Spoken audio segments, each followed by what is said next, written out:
deixou sempre de se emocionar na nossa vida.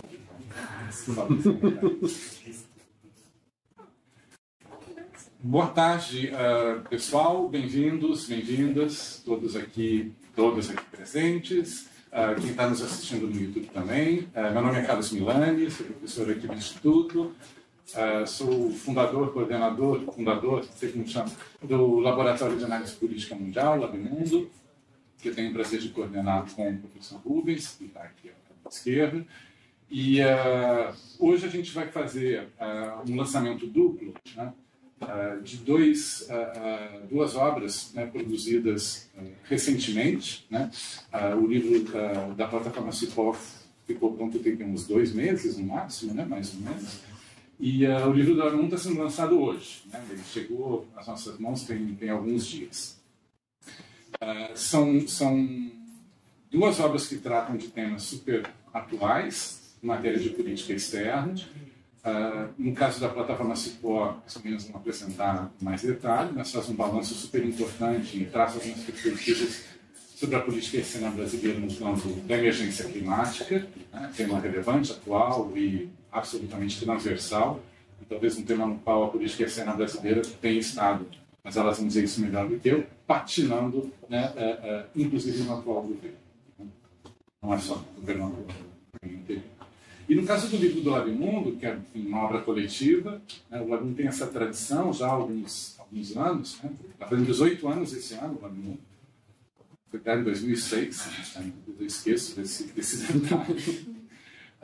É uma obra coletiva, eu diria que é a obra mais orgânica que a gente conseguiu fazer, né, desde a fundação do laboratório, porque ela é resultado de 3, quase 4 anos de trabalho, de leitura crítica da literatura existente sobre o tema das políticas antidemocráticas, da regressão democrática no mundo, da onda das novas direitas, ultradireitas, extremas direitas, mundo afora, com uma tentativa de análise mais específica do caso brasileiro, fazendo um primeiro balanço do governo Bolsonaro em matéria de política externa em algumas agendas. Certo? O ponto de partida, né, o Rubens vai explicar isso um pouco melhor na sua fala, o ponto de partida do nosso livro é uma insatisfação com as interpretações teóricas e políticas que tudo que se escreveu até hoje sobre política externa populista daria para entender o que, né, está acontecendo em vários lugares do mundo. Né? Então, essa categoria do populista, do populismo, né, ela própria se tornou uma espécie de significante vazio, né, como o próprio Laclau diria, para se referir e adjetivar lideranças, governos, regimes, política externa dos Estados. Então, foi um pouco diante dessa insatisfação teórica e política, né, com esse tipo de tratamento, que a gente começou a fazer essa pesquisa. Né, e daí a gente evoluiu ao longo desses anos, né, e depois de 2 anos aproximadamente de muito estudo sobre a apresentação de textos, etc., nós começamos a redigir capítulos, né, que são capítulos redigidos sempre por 2, 3 autores do laboratório, de diferentes gerações, né, doutores confirmados, etc., mas também jovens estudantes de iniciação científica que foram agregados na produção dessa coletânea. Então, é com um enorme prazer, né, que a gente está organizando essa sessão. Eu estou muito feliz de ver a sala cheia, né, agradecer muito a presença, em primeiro lugar, das nossas 2 ex-alunas, né, nossa Marília, que fez o doutorado aqui, teve a defesa não faz muito tempo, nem eu me recordo, em particular da defesa do doutorado da Marília, né, em ciência política aqui na casa, e a Vitória, que fez o mestrado, mas que fará o doutorado em breve, depois da COP30, tudo depois da COP30, Vitória volta para casa para fazer um doutorado, inshallah. Né, o Rubens, não preciso apresentar, enfim, também é prata da casa, foi mundo afora, está lá no NSM, mas coordena o laboratório comigo já tem alguns anos. Eu queria também agradecer enormemente a presença de todo esse pessoal maravilhoso que está aqui hoje, em particular a professora Regina, a professora Mônica, a professora Letícia. Temos até um convidado do Além Mar, não, o professor Yannis, Vander Westhuizen, da Universidade de Stellenbosch, na África do Sul. E queria agradecer a presença do colega Camilo, Camilo Lopes, professor da Universidade de la República, no Uruguai, do jovem doutorando Jesus Rensulo, que é pesquisador venezuelano que está no intercâmbio aqui conosco, um programa que a gente tem que é coordenado pela professora Ana Paula, que está escondidinha lá atrás, o professor Maurício, que está aí também. Queria agradecer a presença e todos os colegas, né, do LabMundo e jovens estudantes, jovens doutores, jovens graduandos que estão aqui para se inspirar para fazer as suas pesquisas no futuro. Então, com isso, né, eu encerro a minha fala. Depois a gente pode voltar no debate, se vocês quiserem algum tipo de questão mais substantiva. E eu passo a palavra para a Vitória. Obrigada, Milane. Gente, é uma alegria estar aqui, ver a casa cheia. Peço desculpas que eu estou um pouco sem voz, mas voltar ao IESP, enfim, depois de ter finalizado o mestrado aqui em meio à pandemia, em 2021, estou muito feliz de estar aqui. Agradecer ao IMC, ao LabMundo, Rubens, Milane pelo convite, e a Marília, que é uma amiga e companheira de trabalho já de longa data, agora também em política externa e clima, onde a gente trabalha na plataforma Cipó. Bom, esse livro ele foi lançado em julho, e a gente ficou muito feliz com o convite de Milane e Rubens para fazer um novo lançamento aqui com um público mais acadêmico. A Marília vai falar um pouco mais sobre o conteúdo do livro em si, então, muito brevemente, eu queria expor um pouco dos pontos que nos levaram a esse projeto, né? Esse livro foi editado pela Mayara Foli, que é a diretora executiva da Cipó, pela Marília e por mim. Foi escrito pela equipe de pesquisa da plataforma Cipó e foi publicado pela FUNAG. A gente teve, então, aí uma parceria com a Fundação Alexandre de Gusmão, que, enfim, não pôde estar presente, mas a quem a gente agradece também. E tentando fazer, assim, uma retrospectiva, né? Esse livro foi escrito ao longo do ano passado. Foram, sobretudo, 3 os pontos que nos levaram a esse projeto. Acho que o primeiro deles é o entendimento, né, da emergência climática como um tema urgente que requer uma ação efetiva e coordenada entre Estados e agências multilaterais, capazes de enfrentar, né, entender e enfrentar suas causas e consequências. E acho que aqui a gente não pode deixar de pensar na missão 1.5, em responsabilidades comuns forem diferenciadas, e, sobretudo, em financiamento climático, que é também um ponto que a Marília vai abordar. Então, um primeiro ponto de emergência climática. Acho que o segundo ponto é entender o atual momento, né, do governo brasileiro, pós-governo Bolsonaro, que teve, enfim, políticas antiambientais, e a gente não precisa falar aqui sobre todos os danos socioambientais em termos de direitos humanos que esse governo representou. Então, uma retomada de um governo Lula, mas, sobretudo, agora numa conjuntura de um protagonismo internacional muito grande, né? Com a presidência brasileira do G20, a presidência brasileira dos BRICS, da COP30. Então, é um momento de um protagonismo importante em que a gente, na plataforma Cipó, tem muito como objetivo que se consiga pautar clima de uma forma progressista nesses diferentes fóruns, né? Então, esse seria um segundo aspecto que levou a esse livro. E o terceiro, considerando como as negociações estão paralisadas em diferentes âmbitos, né? Tentar alavancar o papel do Brasil como um ator que pode ser uma ponte entre norte e sul global nessas negociações que estão travadas, né? Acho que é nesse espírito que a gente lança esse livro. A gente tem alguns exemplares aqui fora para doação, a gente só tem 10 exemplares, mas o livro está disponível online em inglês e português gratuitamente. E eu queria finalizar dizendo que a gente teve a honra de ter o livro prefaciado pela ministra Sônia Guajajara, e ela abre e encerra o seu prefácio falando sobre envolvimento, falando sobre como, em tempos de falar tanto sobre desenvolvimento sustentável, desenvolvimento crescimento, desenvolvimento democracia, sobre como é importante a gente pensar também a partir de uma perspectiva indígena de envolvimento se envolver mais com a política e de não deixar ninguém para trás nessa transição justa, que, enfim, esses dias eu mesmo falava com o Milani sobre como transição justa também é uma coisa que significa muito e não significa nada, né? Como é importante a gente pautar isso, que acho que a Marília vai acabar abordando também. Então, é isso, uma breve abertura, acho que a Marília vai falar mais sobre o conteúdo, mas agradecer, muito feliz de ver essa sala cheia. Obrigada, Milani.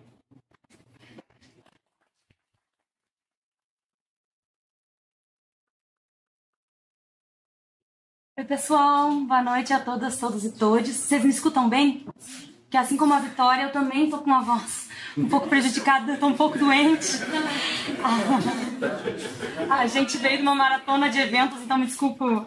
Desde já peço desculpas caso vocês não consigam me escutar aí do fundo. O meu nome é Marília, eu sou coordenadora de projetos da plataforma Cipó. E eu sou doutora em ciência política aqui pelo IESP também, como o professor Milani comentou, recém-doutora, uma jovem doutora aqui pela casa. Então, para mim é uma emoção muito grande. Eu tô tocando a desculpa da voz ruim para a saúde, mas é também um pouco de voz embargada, porque eu tô realmente emocionada de estar aqui. Esse é um espaço muito importante para mim. Essa casa me recebeu de uma forma maravilhosamente bem no meu mestrado, no meu doutorado, mas também no Rio de Janeiro, porque eu sou uma migrante. Então, quando eu cheguei aqui no Rio de Janeiro, encontrei o IESP, encontrei essa casa maravilhosa. É uma felicidade estar aqui de volta agora nessa outra posição, como participante de uma organização da sociedade civil. Um prazer imenso. Não vou perder muito tempo também agradecendo, porque Vitória já fez isso de forma muito educada e gentil, mas eu não posso deixar de dizer que é uma honra para mim estar dividindo a mesa com duas pessoas como o professor Carlos e o professor Rubens. Sou uma admiradora, uma leitora de tudo que eles produzem, os leio obsessivamente, então tô feliz demais mesmo, e tô muito feliz de ver tanta gente interessada nesses temas. Não, evidentemente, interessado nos livros que nós estamos trazendo aqui, mas também interessado nesse espaço de diálogo que a gente está fazendo entre uma universidade e uma organização da sociedade civil, e eu acho que isso não é banal, e eu vou falar um pouquinho sobre isso na minha fala também. Mas vamos lá, gente. O que eu separei para falar para vocês? Eu vou fazer uma fala relativamente curta, porque eu tô um pouco doente, e também não quero perder muito do tempo de vocês, porque eu sei que a notícia de que teremos um coquetel depois se espalhou também. Então a gente vai ter um tempo para diálogo mais num a um, e desde já me coloco à disposição para dúvidas e conversas posteriores. Mas algumas das motivações que nos levaram a escrever esse livro, a Vitória já comentou, mas eu queria trazer alguns dos diagnósticos dos quais a gente partiu, porque eu acho que eles são um pouco importantes também. Por que a gente resolveu escrever um livro sobre clima e política externa brasileira?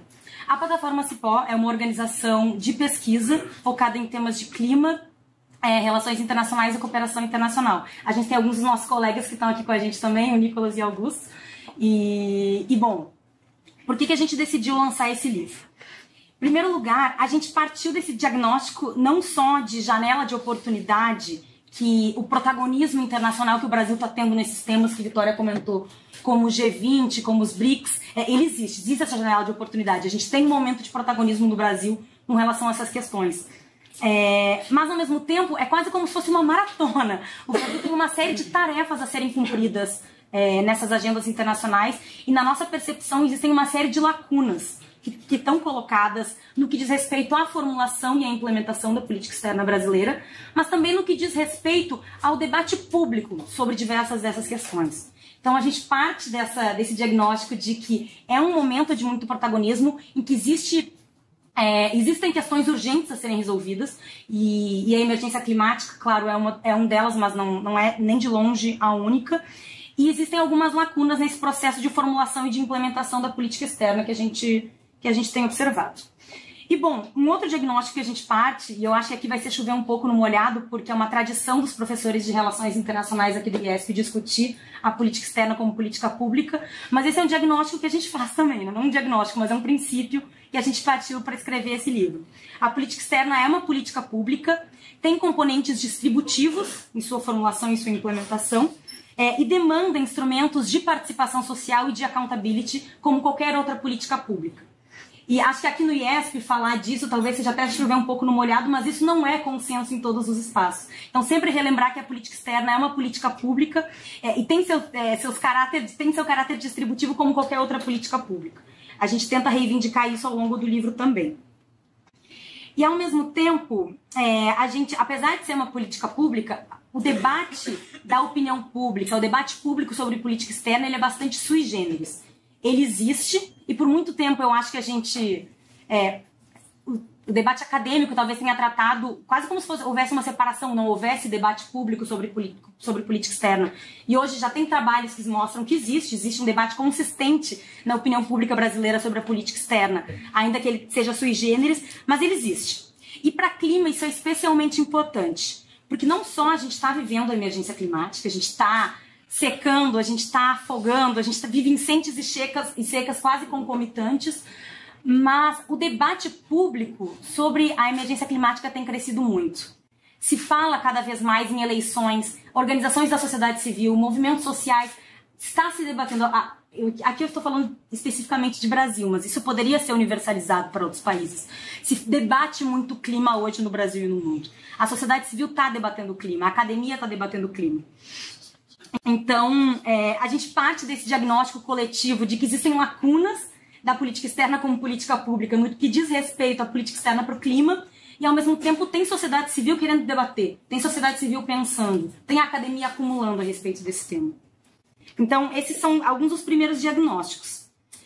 E ao mesmo tempo, a gente também quis entender ao longo desse livro todo o clima como uma agenda muito transversal.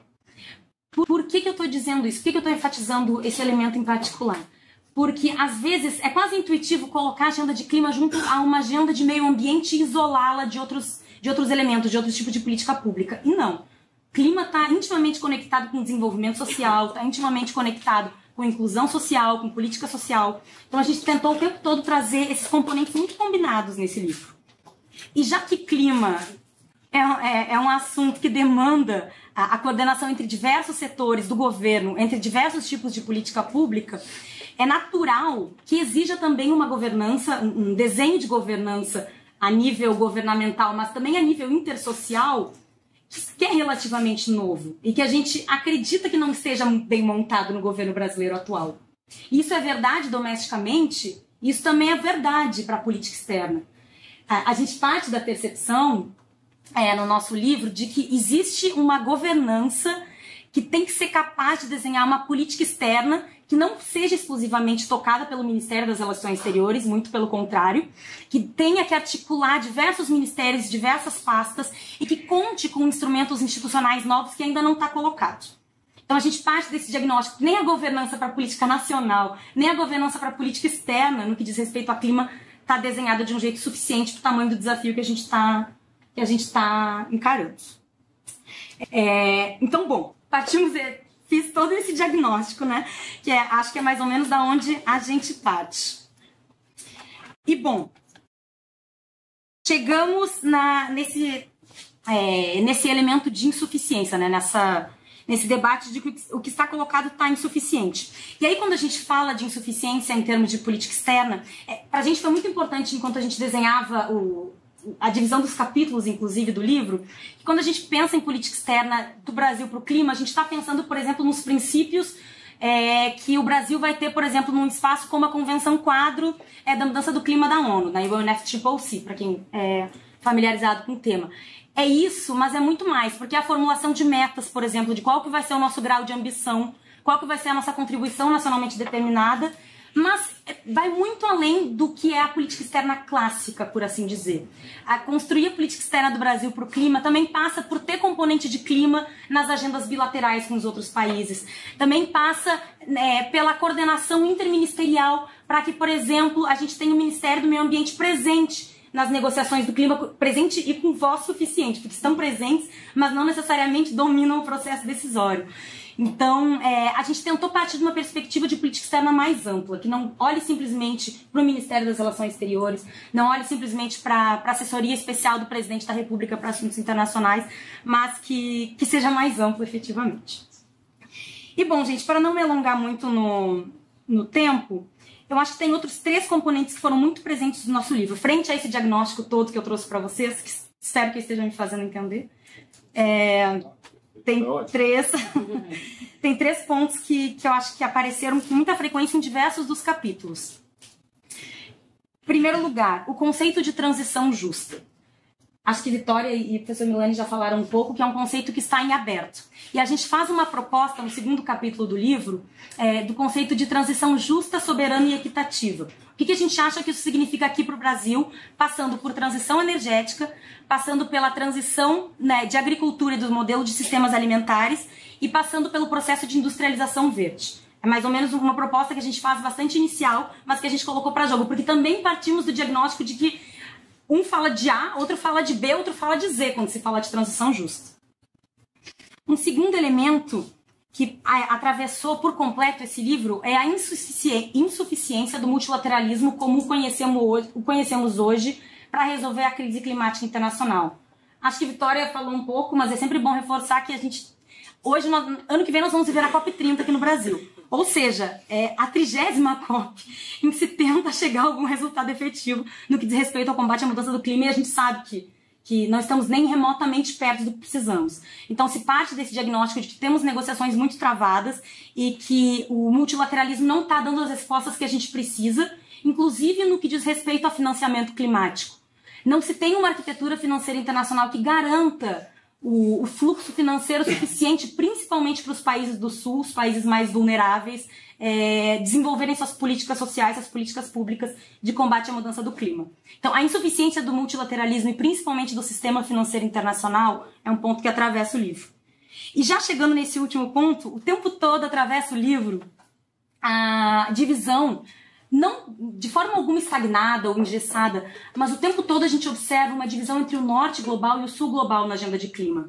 A agenda de clima é uma agenda que divide o norte e o sul.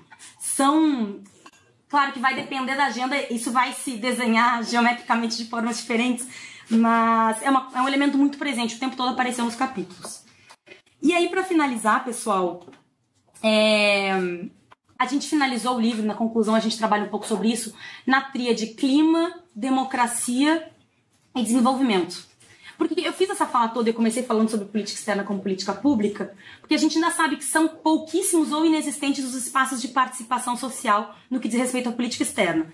Mas a política externa é distributiva, questão de clima é questão de desenvolvimento, e ao mesmo tempo a gente vê lacuna na formulação e na implementação da política externa. E bom, é também para tentar cobrir essas lacunas que a gente produziu esse livro. De forma muito inicial, é um debate bastante introdutório sobre o que a gente acha que é a clima e política externa no Brasil, mas para cada vez mais a gente está debatendo isso. É uma questão que importa, é distributiva, impacta na vida de todo mundo, ainda que desproporcionalmente. O clima impacta de forma mais intensa as pessoas mais vulneráveis. E bom, a gente tem que debater sobre isso. Então, é mais ou menos isso, gente, que eu trouxe para vocês. Espero que tenha dado para entender e sigo à disposição para a gente seguir debatendo. O livro está disponível gratuitamente para download, então fiquem à vontade e críticas são muito bem-vindas.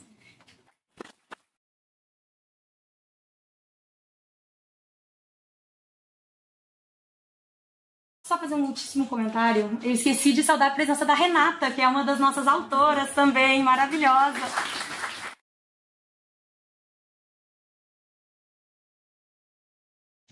Boa noite a todas e todos. Para quem me conhece, meu nome é Rubens. Também queria começar a palestra agradecendo todo mundo que veio, né? Então, essa sala aqui, como a Maria falou, tem um simbolismo muito forte. Essa mesa tem um simbolismo muito forte. E é muito legal ver essa sala tão cheia com pessoas... Né? Desculpe se não está confortável, mas é muito legal ver vocês sentados no chão. Então, obrigado por todo mundo ter vindo. É uma alegria muito grande. Agradecer em especial também os Labimundanos e Labimundanas por, enfim, esse grupo, Milani falou, fez, né, na verdade, 18 anos agora em junho. É uma alegria desses 18 fazer parte 12 deles, né, e crescer junto com vocês, né, desde que eu sou mestrando, estou aqui junto com vocês, muitos de vocês chegaram antes, alguns depois. É um prazer enorme fazer parte desse grupo. Obrigado por terem me aturado, cobrando prazos, uma vez depois das outras, né? Em especial o Milani, né, que sempre me Você não cobrou prazo, não. Ele está falando isso, mas cobrei sim. Milani, né, parceiro, amigo e professor. Também cheguei no IESP antes dele, 6 meses antes, como aluno. Ele chegou 6 meses depois, sou mais antigo que ele no IESP. E agradecer em especial, esse lado, meu lado direito, lado esquerdo de você está de peso. né? Então, minha eterna orientadora, hoje em dia amiga, quase uma parente, Maria Regina, obrigado não vou falar o apelido. Maria Regina, obrigado pela presença. Professoras Letícia e Mônica.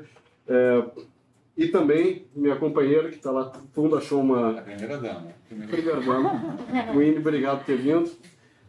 E, óbvio, agradecer muito a plataforma CIPOI, que, no caso, as amigas Marília e Vitória, que tiveram a iniciativa, que conversaram, foram muito receptivas a essa ideia de vir para cá. Na verdade, a ideia começou a partir delas. E também, confesso que também compartilho a admiração pelo trabalho de vocês. Sobre o livro, também vou tentar ser o mais breve possível, porque eu sei que a Estrela da Noite não está na mesa, está no gelo lá embaixo. Então, o LabMundo ele passou a ter essa dinâmica, né, de decidir um tema, discutir por 2 anos, no 3º ano fazer uma obra coletiva. Essa ideia veio, é importante dar os nomes aos bois, né? O Leandro, que deu essa ideia para o Milani há algum tempo atrás, a gente adotou, e foi muito boa, né? Deu muito certo. Então, a escolha desse tema foi, obviamente, 3 anos atrás e se impôs através das circunstâncias. A gente, na verdade, não respondeu, foi de certa forma reativo, que a gente tinha que dar uma resposta para essa onda antidemocrática, ultraconservadora, que de forma dialética chegava no Brasil, né, na forma do bolsonarismo. E a gente tinha que... O que está acontecendo? A gente tem que dar uma resposta. Nós, como cientistas, né, políticos, a gente tem que saber o que está acontecendo, mapear, entender e dar uma certa explicação, uma solução, uma saída, né, para a sociedade. E com isso a gente chegou nesse tema, né, de olhar, obviamente, essa onda impacta em várias dimensões da nossa vida, da sociedade e da política, e todas as dimensões das políticas públicas. Só que nós somos o LabMundo, Laboratório de Análise Política Mundial, a gente focou na política externa. Então, desde o início, a gente teve 2 objetivos, né, que surgiram. Né, foram mais ou menos conversados, aceitos, debatidos e escolhidos pelo grupo. Primeiro o mapeamento empírico do que estava acontecendo. Então, esse projeto serviria para entender o que estava acontecendo, mapear, registrar e também servia como uma base, né, para os futuros pesquisadores e pesquisadoras fazerem os próprios trabalhos, para uma certa forma de memória do que está acontecendo hoje em dia. A gente pode dizer certa forma de memória, mas naquele momento ainda estava acontecendo no calor dos momentos.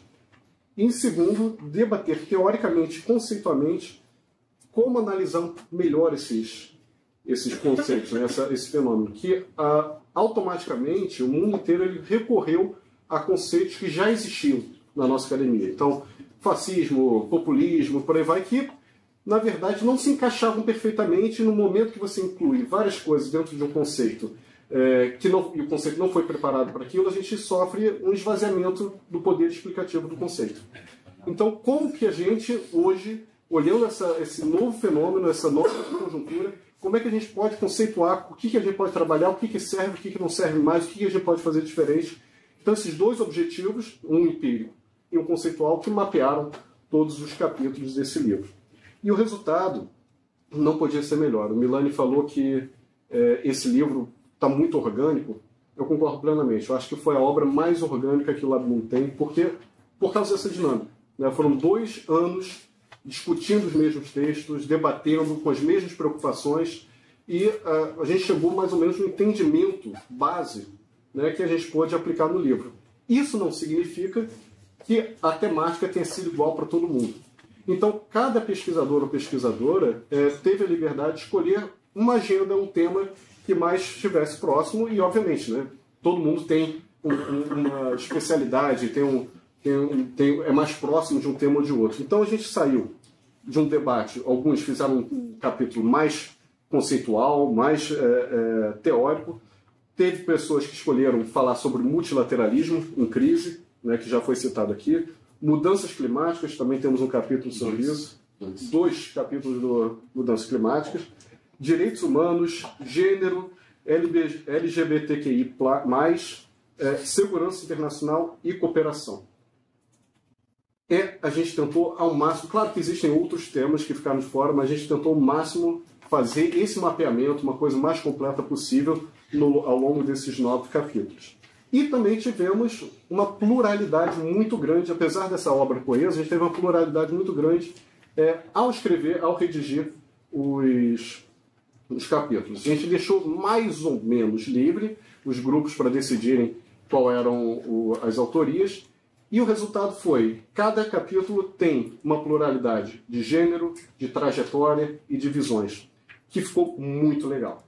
Isso permitiu que o grupo também ganhasse experiência e ganhasse debate, né? Então, os capítulos que estão aqui, mais do que um debate no grupo, também foram um debate entre esses pequenos grupos, que serviu para aprofundar essas questões, o que resultou no livro que vocês estão em mãos e está aqui fora também para venda. Infelizmente, a gente não tem nenhuma exemplar para doação, mas eu sei que tem um PDF rodando. A gente não vai dizer onde, mas tá rodando. Mas quem quiser a cópia física, tem aí fora. E também, quem não quiser comprar aqui, quiser comprar online, tem um ticker de desconto que depois a gente passa para vocês. Já está ali com a Marina. Ótimo, então já tem um ticket de desconto para quem quiser comprar online também. O livro hoje está com desconto de lançamento. Mas agora, os objetivos iniciais foram alcançados, né? Vocês podem ver isso no livro, só que como qualquer outro projeto, a gente começou a esbarrar em coisas que a gente não esperava. E eu acho que é muito legal essa questão do inesperado, né? Você escrever um livro, escrever uma pesquisa e ter resultados que você não esperava, mas que são muito bem-vindos sempre. O primeiro essa onda, né, não terminou. Não no Brasil e não no mundo. Então a gente, ontem, né, na hora da gente decidir a data do lançamento, a gente falou assim, poxa, vai ser um dia depois da eleição. Será que a gente vai estar de ressaca da eleição e tal? Enfim, a onda não terminou e eu acho que ontem ficou muito claro que a onda terminou. Algumas pessoas que foram eleitas, algumas pessoas que desconhecidas então, que apareceram com propostas, enfim, absurdas, a onda ainda está forte. O Congresso, absolutamente conservador, o que obriga também o governo a fazer alianças e ter uma dificuldade enorme de avançar algumas pautas. E não é claro até que ponto a gente consegue voltar ao status quo anterior, né, antes de 2016. Né? A gente tem a cabeça muito em 2018, mas essa onda começou muito forte em 2016 já. Por quê? Porque talvez essa onda tenha mudado totalmente as condições de negociação impostas no Brasil e no mundo. Né? Como se eles tivessem queimado os barcos. Né? Se não queimar os barcos, ou seja, se for possível voltar ao momento anterior, qual é o esforço que a gente tem que fazer, qual é o caminho que a gente tem que fazer, é gigante. Tá? Então, esse foi um achado que a gente teve. E o impacto empírico desse transbordamento para diversas áreas. Né? Então, por exemplo, a gente não está no livro porque o livro foi fechado antes disso, mas estará na tradução do inglês, que a gente vai traduzir para o inglês. Não, já traduziu, mas já está pronto, só está terminando a revisão. Isso, já está pronto. Então, spoiler alert, vai sair em inglês. Já tem editora. Estamos atrasados. Austrália. Agora é comigo. Para ninguém dizer que eu não cobrei prazo do Milânio, viu? E o transbordamento por outras áreas. Por exemplo, o impacto que esse negacionismo climático teve no Sul. Por exemplo, a gente pode elencar várias regiões. Né? Teve enchente em tudo quanto é lugar no Brasil. No Nordeste, deslizamento na área fronteiriça, mas o Sul talvez tenha sido o mais impactante, dada a escala. E ainda assim, os prefeitos e os representantes negacionistas climáticos tiveram votos. Foram reeleitos. Pois é. Porto Alegre quase no primeiro turno. Quase. Outra questão, por E exemplo... a mesa tem 3 gaúchos. 3 gaúchos A queda na cobertura vacinal, né, que é uma coisa assustadora. A gente se orgulha do SUS, se orgulha de ter erradicado várias doenças. Por questão do negacionismo, um projeto, né, de governo, enfim, isso é impressionante como coisas que são estabelecidas e levam anos para construir conseguem ser quebradas, né, no meio Thanos, né, em um estalar de dedos. E, com isso, me parece natural para o futuro entendermos qual é o lugar do Brasil do mundo. Se a gente está falando de um multilateralismo em crise, né, que foi mudado também por essa onda, e o Brasil também transformado, qual é a visão que o Brasil e que o Sul têm desse novo multilateralismo? Qual é a proposta, as propostas, melhor dizendo, que emergem do Sul? Né? Então, qual será essa nova ordem mundial que acaba se alimentando e respondendo também a esses movimentos de satisfação? Mas esse é o próximo projeto LabMundo, daqui a 3 anos a gente publica. Tá bom? Muito obrigado a todos e todas por terem vindo. E a gente abre para perguntas e respostas. E perguntas e respostas também. Tem vários autores por aqui. Eles podem participar na resposta. Obrigado. Obrigado.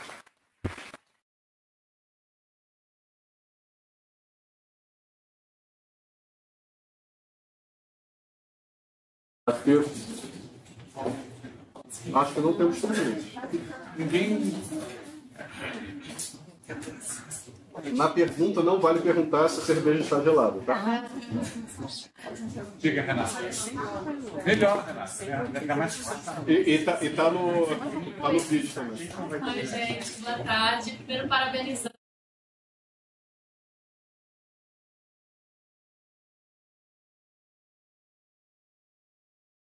Há tantos anos, por já ter sido da plataforma Cipó, quando era pequenininho e cada vez está crescendo mais, então super orgulhosa de vocês.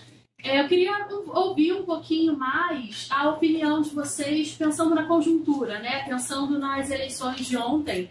A gente observa que, em alguns casos, onde há governos negacionistas de direita, a paradiplomacia aparece muito forte, né? A gente vê o crescimento da paradiplomacia. E o que a gente viu ontem no Brasil foi uma vitória da direita. Então, como que vocês avaliam o resultado dessas eleições, pensando a política externa, né, no sentido da paradiplomacia, e a política climática também para as cidades? Obrigada.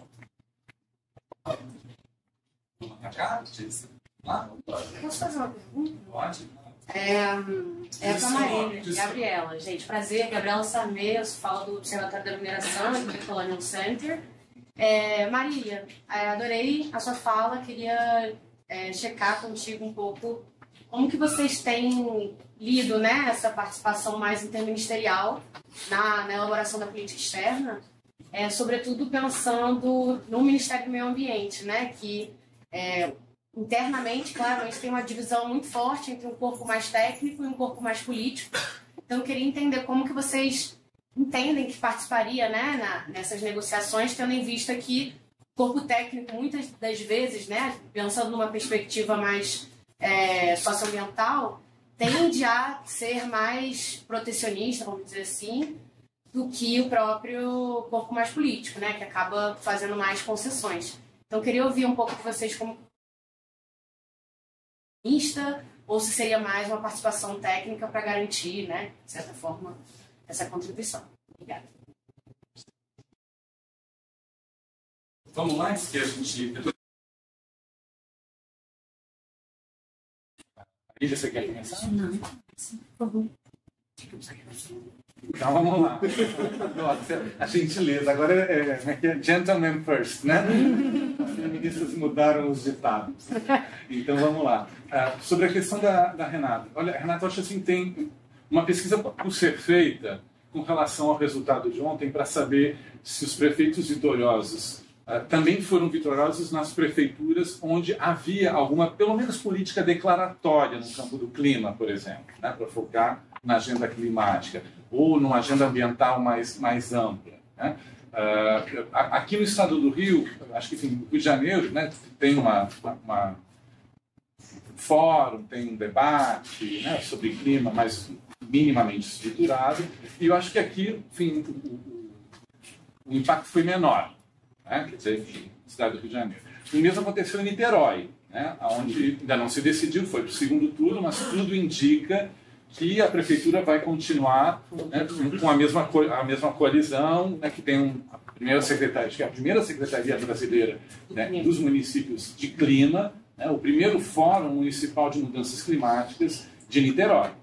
Né. Então, eu acho que assim, agora, ao mesmo tempo em que eu digo isso, não estou querendo gerar nenhuma correlação ou relação de causa e efeito, acho que isso é uma pesquisa que tem que ser feita.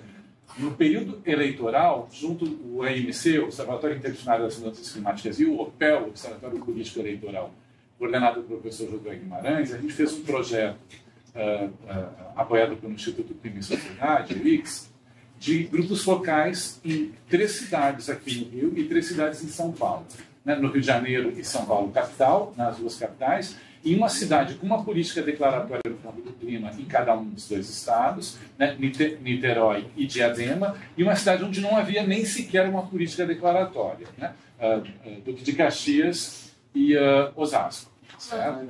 E mesmo nas cidades onde havia uma política minimamente, né, organizada, o conhecimento sobre essa política por parte dos participantes e das participantes nos grupos focais era irrisório. A gente soltou o relatório na sexta-feira, né, nas redes, eu falo de redes sociais como se eu soubesse o que é isso, nas redes sociais, né, do observatório, etc., esse relatório circulou. Eu acho que é interessante dar uma olhada nesse relatório para a gente perceber o quanto ainda existe uma demanda por uma informação traduzida, né? Uma informação sobre clima muito científica, né? Que tem que ser, né? Um tema político, mas que parte do mundo da ciência, mas uma necessidade de tradução desse tema para a cidadania em geral. Eu não estou dizendo com isso que eu concorde com a hipótese de que não tem ação porque tem déficit informacional. Eu não acho que seja por isso que não tem ação. E não é à toa que os 2 capítulos sobre clima e política externa que a gente tem no livro do Labimundo são exatamente sobre negacionismo e obstrução climática. Né? Ou seja, a pergunta que a gente tem que se fazer hoje é, depois de 30 anos, né, de negociações, depois de tantos experimentos de governança climática mundo afora, no plano dos estados, depois de tanta pressão da sociedade civil, depois de tanta ecodepressão e eco-ansiedade da juventude e manifestação muito clara, né, dessa insatisfação intergeracional com o que está sendo feito em termos, ou que não está sendo feito em termos de política climática hoje, os resultados são pífios. A gente tem que se perguntar por que de onde vem essa obstrução, né? De onde vem essa obstaculização? Quem está colocando pedra no caminho? Porque tem campanha de desinformação, né? Tem campanha de disseminação de inverdades, né? De mentiras com relação a mudança do clima, tem campanhas de disseminação de marcos interpretativos equivocados, né? Tem lideranças importantes. A própria presidente da Petrobras, atual, Maida Chambriard, falou, olha, explorar petróleo no Amazonas não tem nada a ver com a chuva ou com as enchentes no Rio Grande do Sul. Sinto muito, isso tem nome. Isso é negacionismo climático por meios de desvio dos efeitos, né? Da causa e efeito. É claro que tem a ver. É necessário reduzir as emissões de modo drástico hoje para que o amanhã seja um pouco menos duro do que a gente já sabe que ele vai ser. E mais duro com aqueles que menos responsabilidade causal têm nesse processo. Esse é o elemento, assim, acho que mais central da ideia de injustiça climática. É que a responsabilidade pela geração do problema não está nas mãos daqueles que mais estão sofrendo e que mais sofrerão com o problema.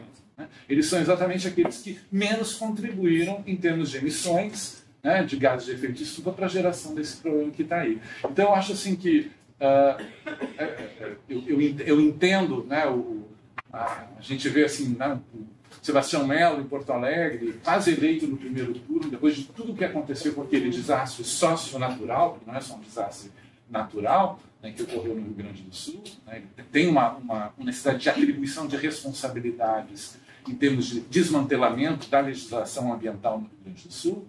Né, legislação ambiental nos anos 70, nos anos 80, mesmo em plena ditadura, era muito mais rigorosa, né, teve um papel importante do José Lutzenberg, da AGAPAN, a Associação Gaúcha de Proteção ao Meio Ambiente Natural, etc., a natureza lá no Rio Grande do Sul, teve um papel pioneiro no Brasil em termos de incidir sobre o campo das políticas públicas em matéria de meio ambiente. Né? Mas isso foi sendo, pouco a pouco, desmantelado pelos governos mais recentes. Né? Então, existem responsabilidades. A gente tem que falar sobre a atribuição de responsabilidades. decisões. Porque no mundo da policy, muito frequentemente, eu vou dizer também, às vezes no mundo da sociedade civil, às vezes também acontece isso, a gente quer sempre falar em termos de consensus building, né? E daí a gente não quer falar da atribuição de responsabilidade, mas é necessário isso. A gente tem que saber quem são os financiadores de campanhas de desinformação. A gente tem que saber quem são os financiadores de think tanks ultraconservadores que produzem pseudociência, né? E que difundem, tem vídeos, tem, entre aspas, documentários sobre a falsidade da emergência climática, que são muito verossímeis. Se eu não fosse um pesquisador da área, né, há algum tempo, eu assistiria aquilo. Gente, ainda por vídeos bem feitos, bonitos, com uma super produção cinematográfica. Né? Quer dizer, então, você coloca um vídeo, né, digamos, seguindo né, os parâmetros da ciência, etc., da ciência do clima, e o outro que a nega, mas o grau de investimento em termos de produção é o mesmo, se não for mais sofisticado ainda no campo negacionista. Então, é claro que isso gera dúvidas. Né? Então, acho assim, para concluir, que eu sempre falo demais, todo mundo já sabe disso. Né? Então, não é à toa que o título do livro da Naomi Oreskes, né, junto com um autor cujo nome eu sempre esqueço, cuidado, mas a gente sempre esquece das mulheres, então nesse caso a gente não vai esquecer dessa mulher. Né? Exato. É um título muito feliz, Mercadores da Dúvida. Né? Então, quer dizer, então você trabalha com a dúvida, né? Você investe nessa dúvida, né? E por meio de campanhas de desinformação. Acho que isso é algo assim muito importante de ser dito, né, e de ser pesquisado e aprofundado. Né? A gente tem duas modestas contribuições, né, no livro do Lab Mundo, exatamente tratando, né, um capítulo capitaneado pela Daniele, né, com análise de conteúdo dos discursos junto com a Maria Isabel e com a Beatriz, e um outro capítulo, Janaína, Arthur e eu mesmo, tratando sobre esse tema no livro. Então, convido a ler e a mesma coisa. Enviem críticas e pensem em novas pesquisas, porque não falta necessidade de fazer pesquisa sobre isso, porque a gente precisa incidir com informação. A gente precisa incidir conhecendo bem essas estratégias, para que a gente possa também, no campo da policy, incidir informadamente. Né, e não sair de modo descoordenado. Essa mesma descoordenação que a gente vê na construção de uma governança, né, do clima, do meio ambiente, etc., a gente tem de pensar também numa governança das ações de combate contra o negacionismo, de combate contra a obstrução climática.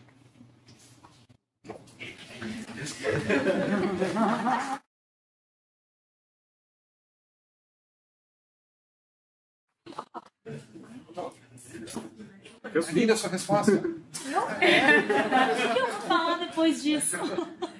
A Gabriela. Eu vou responder a Gabriela, mas eu queria fazer um brevíssimo complemento com relação a esse ponto que o professor brilhantemente traz.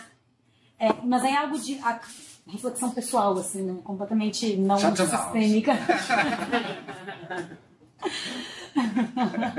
É reflexão pessoal mesmo, mas uma coisa que eu sempre fico pensando frente a essa necessidade de construção, e eu gosto muito desse termo que uma comunicadora uma vez falou para mim, que é a construção de ecossistemas de combate ao negacionismo climático, porque não é uma ou outra ação, né? Mas a construção de um ecossistema que passe pelo combate da reprodução de notícias falsas nos meios mais ou menos oficiais, né? Em diversos níveis, mas enfim. Mas uma coisa que eu sempre fico pensando com relação a isso é sempre como isso está profundamente atrelado ao neoliberalismo e como isso tem que ser intimamente veiculado também. Porque eu estou falando do caso de Porto Alegre, que é a minha cidade, é sempre muito até físico para mim, eu sinto fisicamente tudo muito, penso sobre isso com muita frequência, mas quando se vai comunicar o que significa a emergência climática, comunicar também como assim, Porto Alegre afundou porque não se investiu R$1 em 2023 na manutenção das comportas. Então, atrelar uma coisa de que a gente só vai conseguir combater efetivamente com política pública a mudança do clima se fizer gasto, e se vai se fazer gasto, o combate a uma lógica neoliberal de diminuição do estado de gastos, para mim é algo muito importante. A gente precisa de política pública. E para a política pública a gente precisa de investimento, a gente vai precisar de recursos. Então, eu acho que ir atrelando essas duas coisas sempre é muito importante nessa lógica de produção de de um ecossistema de comunicação, de fato. Eu falo ecossistema de comunicação, não estou falando necessariamente de redes sociais, mas também, mas não é só isso, é algo muito mais amplo. Então, eu sempre penso que é muito importante a gente atrelar as coisas também, porque são coisas que estão profundamente combinadas, né? É um negacionismo muito ancorado no neoliberalismo também. E a gente, bom, as pessoas estão objetivamente morrendo, perdendo suas vidas, suas casas, suas condições de subsistência, e isso também tem a ver com um Estado que não garante política pública para que as pessoas sobrevivam e garantam sua reprodução do dia a dia. Então, enfim, sempre fico pensando um pouco. Mas isso é a nível pessoal, não tem nada de sistematizado na minha cabeça. Mas, Gabriela, obrigada pela pergunta. É uma excelente pergunta. E, bom, eu vou te responder a nível de COPs, né? Que é o que eu acompanho em termos de negociação. Está completamente certa ao observar uma equipe de negociação brasileira, por exemplo, que vai ser composta, ela é composta por diversos ministérios. Ainda que tenha uma preponderância tem mais gente do Ministério das Relações Exteriores, evidentemente, mas é uma equipe interministerial que vai chegar. E quando a equipe dos enviados dos outros ministérios vai chegar, ela vai ter um caráter mais técnico, necessariamente, e vão ser as pessoas que vão ter uma política... Claro, vai depender do ministério que a gente vai olhar, mas a gente vai olhar para o Ministério do Meio Ambiente, que vai ter políticas, enfim, né, que com sentidos e objetivos políticos mais ligados à preservação do meio ambiente e, no caso da mudança do clima, de mitigação e adaptação à mudança do clima. Então, nas COPs é uma tensão constante do corpo de negociação brasileiro. É muito visível, nessa última COP foi muito visível as tensões entre o Ministério de Minas e Energia e o Ministério do Meio Ambiente estavam constantemente tensionando dentro do corpo diplomático brasileiro, dentro da equipe de negociação brasileira, quer dizer. Então, é uma tensão constante. E o que a gente observa é isso. Quando se chega com o corpo mais técnico, vai ter posições mais adequadas ao que a gente quer, evidentemente. Mas a negociação, ela se dá no meio dessas controvérsias. Então, enfim, acho que é uma pesquisa que tem que ser feita, inclusive. Como é que isso chega no espaço de negociação, a nível de política externa internacional, como que os ministérios vão dialogando e como vão sendo feitas essa construção de consenso em meio às controvérsias. Mas, sim, é tensão constante. Mas isso no que eu observo, né, a nível de COP, de UNFCCC. Bom, Gabriela, você fez uma pergunta mais direcionada e que bom que você fez. Eu ia pedir desculpa, porque eu ia falar, não, gente, quero ouvir todo mundo, né? Só porque ela tinha comentado. Porque eu acho que, enfim, ela é a pessoa para responder, eu não teria muito a adicionar. Mas, para a Renata, eu gostaria de fazer algumas observações. Se possível, eu vou separar a tua resposta em duas, né? Porque você fez duas afirmações. Primeiro, você falou sobre a vitória da direita e depois você falou sobre a paradiplomacia. Sobre a vitória da direita, concordo... A vitória da direita está aqui, ó. Mas eu acho que alguma coisa mudou. Tá? Por quê? Não vou disputar o fato que, de fato, a grande vitoriosa seria o espectro político da direita. Mas, pelo menos em termos de partido, eu acho que foi mais pulverizado do que todo mundo foi para um partido só. O que isso significa? A gente não sabe ainda. Pode ser que não signifique nada. Né? Mesmo porque ficou muito claro também a força do bolsonarismo de algumas figuras como o Carluxo, né?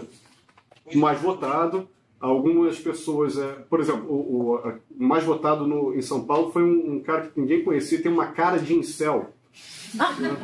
O mais votado do São Paulo, né? Que ninguém conhecia. Me vai me trazer essa informação.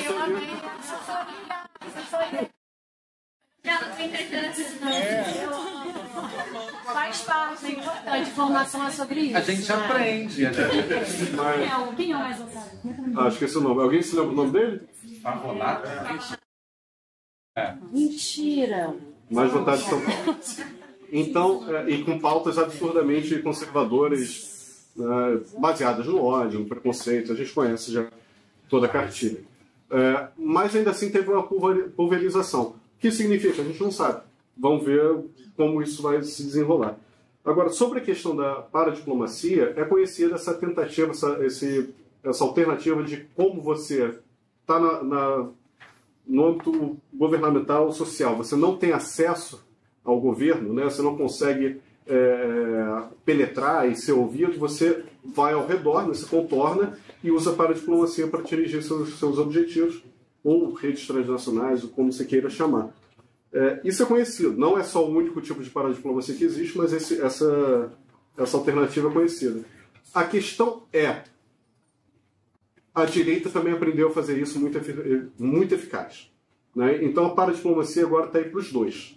Né? As redes transnacionais estão aí para dois. Então, a cada cipó que é criada, parece também uma Anajure. Né? Então, eu acho que o ambiente está plural. Né? A paradiplomacia não necessariamente mais a paradiplomacia bem-vinda.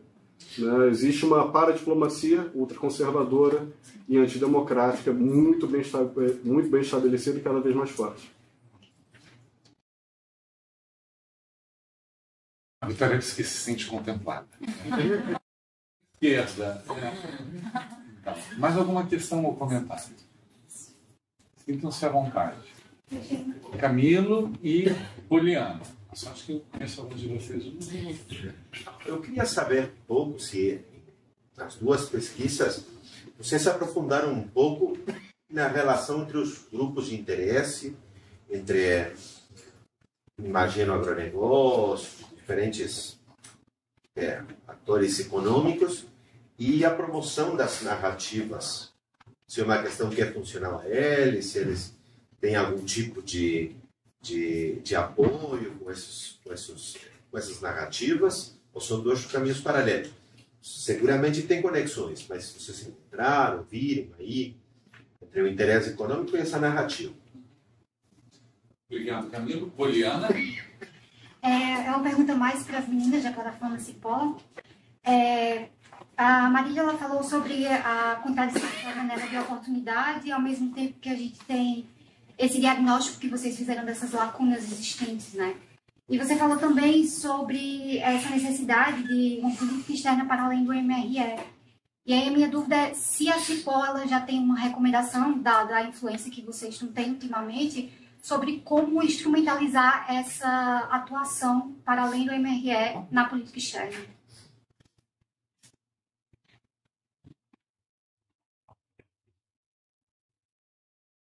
Vamos lá? Mais alguma questão? A gente fecha com essa rodada. Podemos fechar então com essas duas perguntas? Todo mundo satisfeito? Então vamos lá. Diz o seu nome, por favor. É Rosa. Rosa. Sim. A minha questão seria um pouco uma breve profundizada no tema que você tangenciou sobre a transição justa.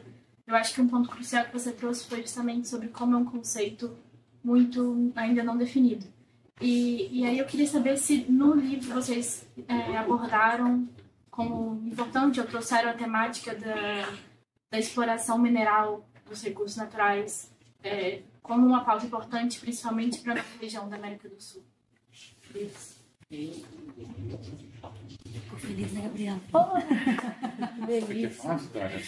Esse é o teu capítulo 2, né, Marília? Acho que Marília é a autora desse capítulo, dona e proprietária. Não, mas eu começo com vocês que eu quero um pouquinho de água. Você falou? Eu vou falar. Nessa definição eu vou. Vamos lá. Camilo. Professor Camilo. Mas só pergunto sobre se a gente mapeou grupos de interesse. A gente achou, não teve nenhum capítulo que o objetivo fosse mapear. Mas, obviamente, quando a gente foi falando de capítulo em capítulo, os grupos de interesse emergiram, tanto nacionalmente, tanto doméstico, como internacionalmente. Então, por exemplo, o capítulo do Magno com o Henrique sobre a agenda LGBTQI mapeou perfeitamente esses grupos de interesse ultraconservadores aqui na agenda doméstica. Né? Do Thiago Neri, Kathleen e Pablo fizeram um mapeamento desses grupos, como é que eles impactam no multilateralismo. Então, sim, a gente encontrou isso em alguns capítulos, muito embora não tenha sido o objetivo de nenhum capítulo. Mas eu acho que é uma agenda de pesquisa absurdamente necessária que a gente precisa ter. Entender direito esse grupo de pesquisa, de onde é que está vindo o financiamento, quem são as pessoas, como é que eles se comunicam, do que se alimentam, onde vivem, essa questão. Eu acho que é muito importante, sim. Mas assim, em 18 capítulos sobre clima, isso foi um pouco, inclusive no segundo, isso foi aprofundado, né?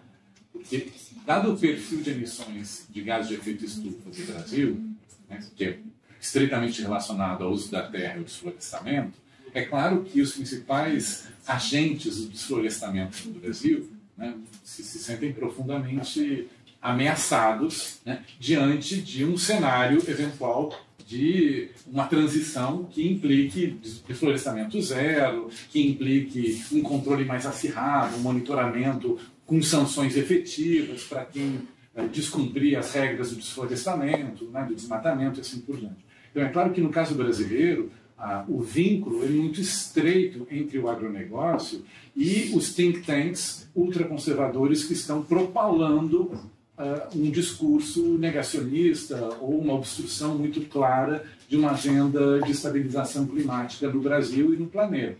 Isso é muito evidente.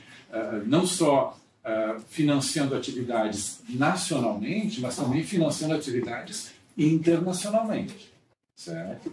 Então, participação em COPs, participação em conferências próprias, né, desses agentes que se reúnem nos seus próprios, né, nas suas próprias cimeiras, né, nos seus próprios encontros de cúpula e assim por diante. Então, existe sim, não só uma vinculação com a narrativa, mas uma verdadeira estratégia de participação do financiamento, da manutenção dessa infraestrutura reticular, né, de disseminação, né, dessa contra-informação negacionista no campo do clima. Isso é muito claro, né? É a mesma estratégia que o Big Oil utilizou e utiliza, né, nos principais países onde as emissões são muito estreitamente relacionadas com a economia fóssil. A mesma estratégia o agronegócio utiliza aqui no Brasil.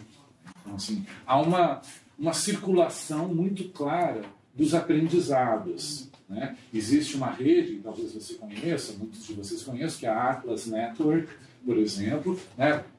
Tem fundações importantes, como, né, o Scott Brothers, que financiam muitas atividades de think tanks que foram criadas no Brasil ou reforçados no Brasil, graças a esse braço financeiro importante que veio de fora. Então, tem uma lógica também de transnacionalização, né, dessas estratégias, né, e de um financiamento muito organizado. Assim. Isso é algo assim que é importante. A gente não está lidando com amadores.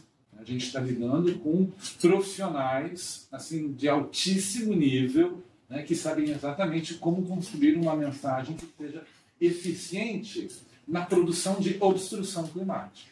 Certo? E um score, no ano que vem está saindo o primeiro, em inglês o título do livro é First Global Assessment of Climate Obstruction, né? E eu sou um dos 4 editores. A gente está fazendo um assessment, né? Uma avaliação, né? Um levantamento, um mapeamento global disso. É claro que ainda tem muita pesquisa por ser feita, porque a gente conhece muito pouco, né? E essa agenda ela foi cientificamente, academicamente muito concentrada nos Estados Unidos, né? E são pouquíssimas as pesquisas sendo feitas em outros países do mundo, sobretudo em países em desenvolvimento, chamado Sul Global. Certo? São pouquíssimas as pesquisas. Então, esse livro está saindo pela Oxford University Press no ano que vem. Eu acho que ele pode ter um impacto interessante, né? Já teve um volume que foi publicado pela mesma rede de pesquisa da qual eu faço parte, que é a Climate Social Science Network, da Universidade de Brown, sobre Climate Obstruction across Europe. E é muito interessante a gente perceber que existem agentes muito organizados de obstrução em países onde a gente não imaginaria que houvesse algum tipo de negacionismo ou de obstrução climática, como Suécia, Noruega, Alemanha e assim por diante. Existem e estão muito bem estruturados, e é importante que a gente saiba quem são e conheça as suas estratégias para poder também ter contra-estratégias, né, que alimentem, né, as táticas e as ações da sociedade civil, das lideranças governamentais mais comprometidas com essa causa que é absolutamente emergencial. A gente não está falando de algo de baixa escala, né, e de pouca envergadura no Brasil e no mundo. Sim. Se quiser, eu posso responder um pouco a Poliana, quando você está na metade. Poliana, acho que sobre a sua pergunta... É Poliana, né? Não foi errado. Sobre a sua pergunta sobre como instrumentalizar a PEB, né, para além da MRE, uma das... Assim, pensando na atuação da CIPO, uma das nossas frentes tem sido pensar muito sobre diplomacia parlamentar.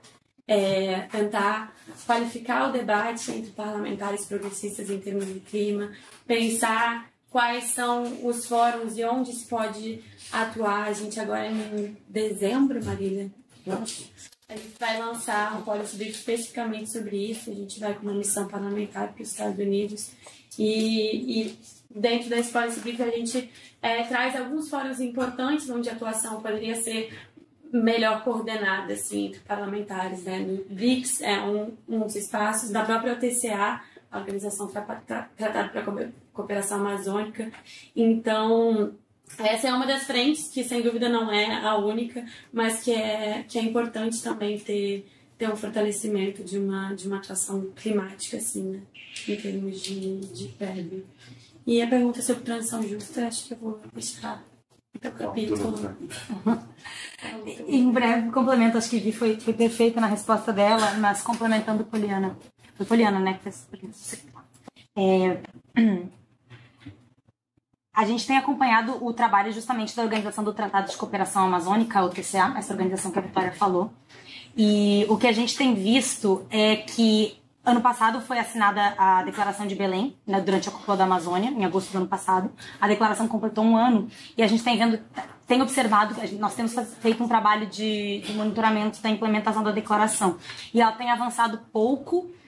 E nós estamos observando que tem pouca participação, por exemplo, dos outros ministérios, seja do Brasil, seja dos demais países, no âmbito, participando junto com a OTCA. Então, por exemplo, uma participação maior de outros ministérios, que não o Ministério das Relações Exteriores, para a construção de uma governança pan-amazônica, ou seja, entre os 8 países da Amazônia, é uma recomendação concreta que a gente tem feito. A gente precisa de uma participação mais ativa de outros ministérios, por exemplo, cooperação entre os ministérios do meio ambiente, vamos supor, do Brasil e da Bolívia, no que diz respeito agora às secas e queimadas que estavam acontecendo. Bom, isso é política externa, é política externa que pode ser feita por outros agentes que não o Ministério das Relações Exteriores. Cooperação judicial e cooperação policial, por exemplo, no combate a crimes ambientais, que são questões que atravessam as fronteiras. E aí a gente está falando diretamente dos nossos vizinhos aqui da Amazônia, mas tem diversos outros. Então, assim, esse tipo de política que é internacional, mas não precisa necessariamente, e não deve ser tocado exclusivamente pelo Ministério das Relações Exteriores. Então, acho que esse tipo de agenda aqui, é a partir daí que a gente está trabalhando com as recomendações. Eu não sei se o Nicolas quer complementar alguma coisa, que é nosso pesquisador, ele trabalha em outra esfera. Eu não sei, acho que a gente pensar também, um dos caminhos é pensar um pouco a atuação da sociedade civil, produzindo não só política externa, mas espaços em que a política externa seja negociada, qual a incidência a sociedade civil pode ter. A CIPO participa de algumas iniciativas e apoia algumas iniciativas nesse sentido. A gente, por exemplo, participa da Luzgol, que é uma coalizão de organizações pensando a representação mais equitativa e mais transparente nas lideranças das Nações Unidas, vários postos de liderança. E a gente lançou recentemente uma pesquisa voltada para a representação racial nesse espaço. Eu e a Vi, a gente teve o prazer de trabalhar junto nesse estudo. Também. Mas enfim, isso, assim, acho que é você sabe, de repente posso falar mais também, mas outro ambiente em que a gente tem uma tendência de pensar como funciona, como opera esse espaço em que a política externa vai ser negociado. A gente também participa da campanha One for Being aqui, tem essa mesma missão de transparência voltada para a seleção do secretário-geral das Nações Unidas. Enfim, tem iniciativas nesse sentido, pensando, por exemplo, reforma na Carta da ONU, pensando na participação cidadã. E essas são todas espaços que fazem a conexão entre a participação cidadã e a produção de justiça externa num ambiente global, e que em um ambiente global também tem várias conexões com o Brasil. Várias agendas em que tem se cobrado bastante, inclusive, pouco pelo Brasil. O Brasil tem apoiado algumas dessas iniciativas, o discurso do Lula na Assembleia Geral foi bastante destacado em relação a isso. E eu acho que é onde a gente também consegue encontrar incidências importantes das consciências, das sociedade civil. Obrigado. E, só respondendo a última pergunta da Rosa Carina. Rosa, com relação à exploração mineral, a gente trabalha assim no capítulo de transição, justa soberania equitativa, que é o segundo capítulo do livro, então a gente discute isso de forma mais ampla. Mirando, como eu falei, a gente trabalha em 3 componentes principais. Um deles é a transição energética e a gente também trabalha sobre extração de minérios, porque a gente tem observado, e acho que a Gabriela vai saber muito bem, inclusive que um aumento na quantidade de emissão de gás de efeito estufa com relação ao setor mineral no Brasil. Então não é só um problema socioambiental muito concreto, muito gritante, muito urgente. É também questão de clima. Cada vez se emite mais no nosso setor mineral. E, ao mesmo tempo, a gente também trabalha um pouco sobre isso no capítulo sobre política externa do Brasil para o clima com os países da América Latina. Porque, a extração mineral é também, objetivamente, um dos problemas socioambientais mais graves, não só no Brasil, mas em outros países da América Latina. Então, a gente discute também nesse outro capítulo. Então, acho que como a gente já está com um tempo um pouco mais avançado, depois a gente pode seguir trocando, mas nesses 2 capítulos tem essa discussão. E eu acho que esse debate sobre transição, né, é super importante. Ele deveria também nos levar a pensar não apenas sobre a produção, mas sobre o consumo, né, energético. A gente não pode separar uma questão da outra, né, porque toda fonte energética vai gerar algum tipo de efeito nefasto, né, sobre a natureza. Né? Sempre foi assim, quando a gente deixou de utilizar as próprias energias para produzir algo. Né? A gente passou a utilizar novas tecnologias, assim foi, né? Veja as invenções tecnológicas que os humanos foram gerando. A questão é como você produz, digamos, inovações tecnológicas que sejam capazes de reduzir as emissões, né, sem aumentar enormemente a envergadura dos conflitos socioambientais. Acho que essa é a grande pergunta para uma transição energética, que não é só energética, justa. Né? Porque, assim, é muito claro, do meu ponto de vista, o modo como o campo climático político, né, que as pessoas que atuam, que pensam, que pesquisam, que estão na sociedade civil, que estão no governo, que estão nas empresas, no campo climático, tem uma bifurcação, pelo menos uma bifurcação muito clara. Né? Um grupo que procura simplesmente reduzir as emissões de gases de efeito estufa, ponto, basta. Né? E um grupo que, bom, é um momento de nós rediscutirmos, então, o modelo de desenvolvimento. Quer dizer, que não é só uma questão de você eletrificar os veículos automotores nas grandes cidades. Né?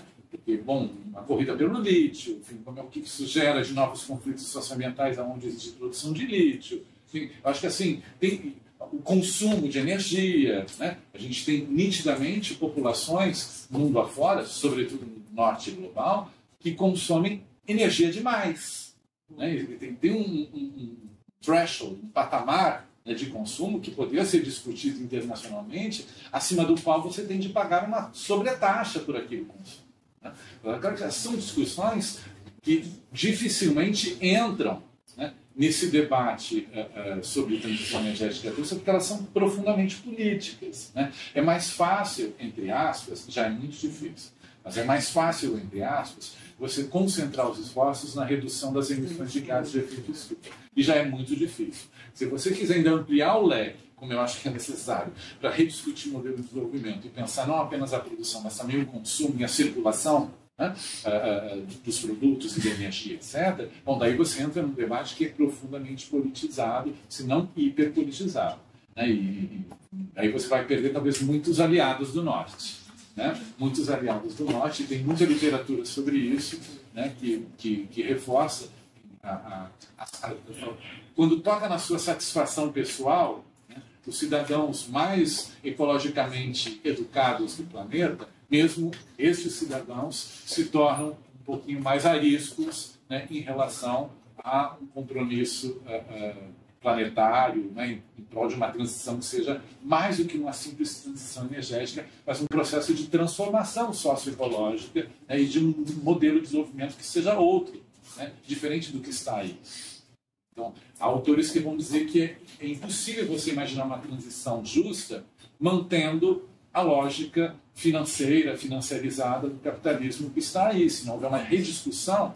Né? Então, aí você vê como os limites vão tocando questões que são totalmente conexas ao debate climático, energético, etc. A gente está falando de 200 anos de modelo de desenvolvimento pautado na economia fóssil, uma economia fóssil totalmente imbricada no mercado financeiro. Você mudar isso tudo, enfim, não é uma luta de algumas vidas, né? Mas é a luta de vocês. Sinto muito, né? Enfim, eu sei que é profundamente injusto do ponto de vista intergeracional. A minha geração, entre outras, né, várias gerações, geramos o status quo, não vou dizer a palavra que começa com M que está aí, né? Geramos o status quo que está, né, filmando, né? Então, né, que gerou o status quo que está aí, mas assim, a geração que vai ter de produzir soluções e pressões e rebeliões, né, e pressões muito bem organizadas e novos conhecimentos, e novas estratégias, e novos compromissos, e novas negociações, é a geração de vocês, os mais jovens, porque é o mundo de vocês que está em jogo. Né? Quer dizer, é o mundo de vocês que está em jogo. Então, é muito injusto, ainda por cima, intergeracionalmente. Mas, enfim, o mundo nunca foi justo, né? A gente já sabia disso, né? Então, enfim, essa é uma luta que também é de vocês. Então, eu acho assim, é um outro elemento que me deixa muito feliz de ver a sala cheia, porque, enfim, pelo menos aqui, não tem dúvida de que vocês estão realmente interessados e engajados com uma luta que é de vocês.